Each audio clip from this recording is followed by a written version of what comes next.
ก็หายไปด้วยฉับพลันสิทธิอำนาจทั้งหลายเป็นของพระองค์ไม่มีอำนาจใดๆนอกเหนือพระองค์เมื่อพระองค์ทรงตรัสสิ่งนั้นก็เกิดขึ้นมาเมื่อพระองค์สัญญาสิ่งใดต้องเป็นเช่นนั้นในความรักที่ไม่แปรเปลี่ยนขอจำนนทุกสิ่งกับพระองค์ให้ชีวิตเป็นไปตามพระทัย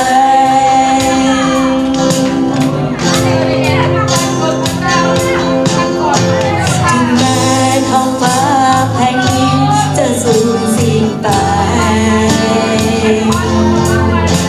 แต่ทุกถ้อยคำเราไม่สูญสิ้นหาย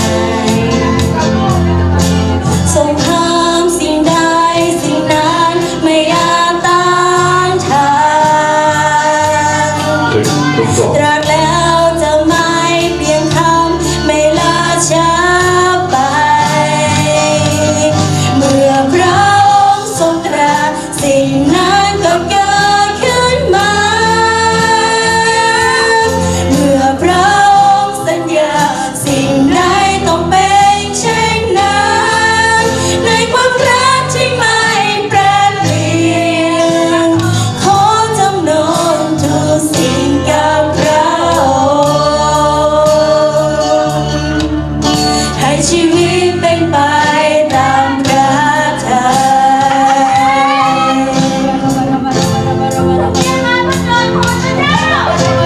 ถึงแม้ท้องฟ้าแผ่นดินจะสูญสิ้นไป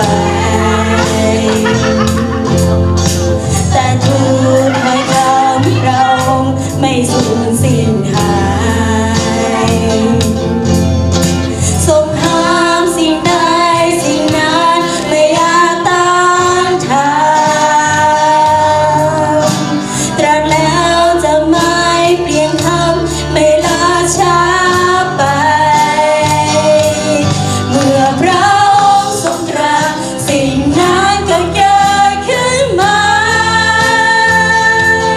เมื่อพระองค์สัญญาสิ่งใดต้องเป็นเช่นนั้นในความรักที่ไม่แปรเปลี่ยน